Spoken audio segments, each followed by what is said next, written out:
If you have an LG fridge and it has the following issue, that gap in between the doors is supposed to be sealed. It doesn't seal the little flappy doodle that's supposed to close it. Doesn't catch and close, leaving the middle of the two doors open. The problem comes from this piece moving up and down too much. If it moves down too far, this little bump won't catch on this mechanism that's supposed to stop it.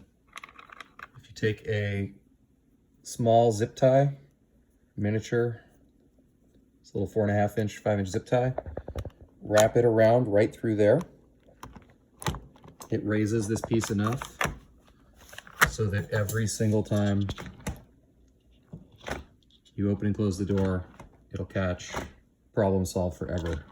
I'm not sure how they haven't done a recall on this thing and added a little piece, but if you have that problem with your fridge, mine is a LRMDS3006S. That's the model. You might have exactly the same issue. Zip tie, 5-minute fix. Good luck.